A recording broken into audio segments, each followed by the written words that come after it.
Hello friends, नमस्कार। सभी को मेरा बहुत प्रेम।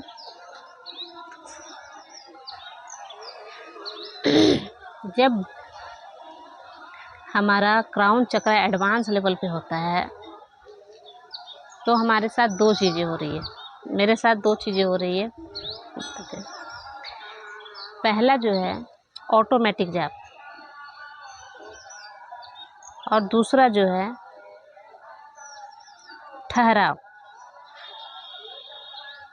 ठहराव की स्थिति।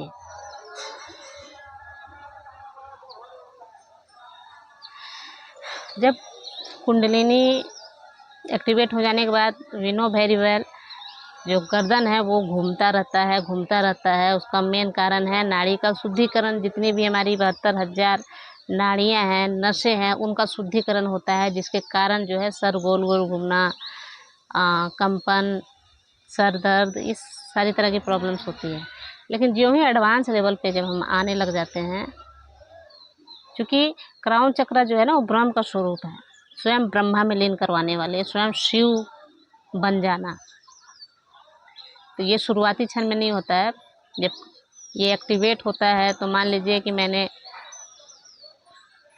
अगर मुझे मुंबई जाना है तो ट्रेन में अभी सिर्फ ट्रेन में बैठ गई हूँ, अभी मैं पहुँची नहीं हूँ वहाँ। तो यही चीज़ है, क्राउन चक्र एक्टिवेट हुआ है, अभी बहुत समय लगेगा, बहुत सारी परिस्थितियाँ हैं, ये सबको झेल करके आगे बढ़ना है।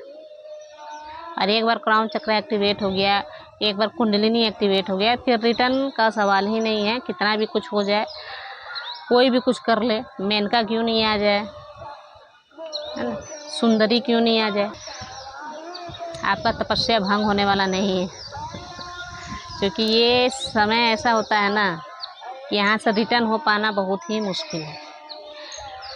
तो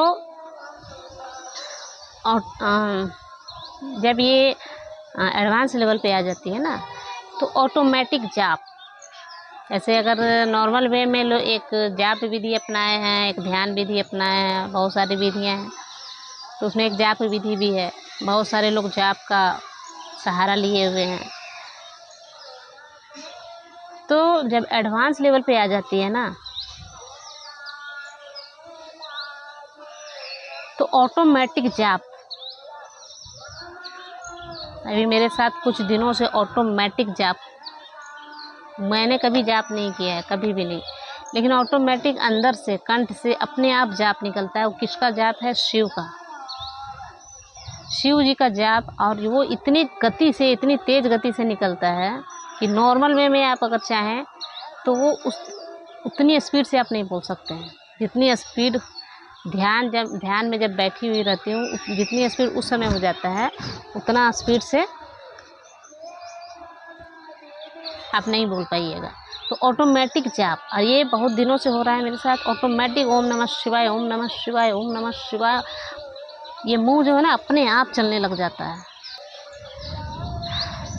क्योंकि ये अवस्था शिव का है, तो शिव के प्रति बहुत ज़्यादा क्रेजीपन। मैं ध्यान में बैठती हूँ तो सिर्फ शिव का ही अब भजन चलना चाहिए, और शिव के नाच में मैं मगन हो जाती हूँ, शिव जी के धुन में मैं मगन हो जाती हूँ। शिव जी के जिस तरह वो तांडव करते हैं, वो पूरा शरीर मेरा उसी तरह थिरकने लग जाता है, और ऑटोमेटिक जाप निकलने लग जाता है। क्योंकि ये ब्रह्म का स्वरूप, ब्रह्म में लीन होने का समय है। ब्रह्म में ही लीन, ब्रह्म की अवस्था को प्राप्त, धीरे धीरे ये अवस्था प्राप्त हो रही है। तो ऐसा चीज़ हो रहा है। दूसरा चीज़ बहुत इम्पोर्टेंट जो है, ठहराव। एक ठहराव हर साधक का सबसे पहला चीज़ होता है ठहराव। विचारे शून्य, सबसे पहले विचार शून्य हो, हमारी जो दौड़ है वो समाप्त हो जाए, हमारा एक ठहराव हो जाए। ये ठहराव इस वक्त आया है। इससे पहले हम दौड़ते हैं ध्यान करने के लिए, कहाँ हमें परमात्मा मिल जाए, कहाँ परमात्मा का दर्शन हो जाए, कहाँ परमात्मा साक्षात हो जाए। सिर्फ दौड़, चाहे वो जाप के थ्रू हो, चाहे आप ध्यान की विधि से हो, कहीं भी। जो जंगल में है वो इस जंगल उस जंगल भटक रहे हैं कि कहीं भी ईश्वर की झलक मिल जाए। लेकिन ये जो स्टेज है ना, ये स्टेज आपको एक जगह ठहरा दे रहा है, एक जगह स्टॉप कर दिया है। सारी दौड़ समाप्त हो चुकी है। ध्यान करने के लिए मुझे यहाँ जाना है, वो दौड़ समाप्त हो चुकी है। जहाँ है, जिस स्थिति में है, वहीं बैठे रहिए। तो जो दौड़ थी ना, वो दौड़ ही समाप्त हो चुकी है। कुछ भी पहले मेरा जो नींद है वो ऑटोमेटिक खुल जाता था, जाना है तो जाना है, निहाओ जाना है तो जाना है। लेकिन अब नहीं, अब बिस्तर पे ही ध्यान करती हूँ, दिन भर घर में ही ध्यान करती हूँ। एक ठहराव आ गया है। कहीं पहले क्या था ना कि यहाँ जाऊँ वहाँ जाऊँ, घूमूं फिरूं, झरने देखूं, पहाड़ देखूं, पेड़ पौधे जंगल। लेकिन अब ठहराव आ चुका है, अब कहीं भी जाने की ज़रूरत नहीं है। सारा ऊर्जा जो है ना हमारे अंदर ही प्रवेश कर गई है। हमारी जो इंद्रियां हैं वो हमारे कंट्रोल में आ चुकी है। कंट्रोल बोले तो जो बाहर ऊर्जा हमारी सभी इंद्रियों के द्वारा जा रही थी, अब वो सारा ऊर्जा जो है अपने ऑटोमेटिक अंदर आ रहा है।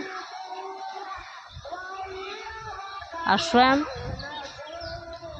शिव, स्वयं ब्रह्मा का स्वरूप जो है वो ऑटोमेटिक दिखने लग गया है।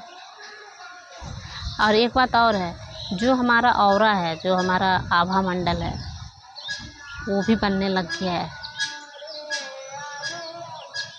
हम जो है, हमारे शरीर तो एक अवस्था है, बाहर में जो निराकार है, हमारे अंदर जो निराकार है, दोनों एक हो चुका है। तो ये वो स्थिति है।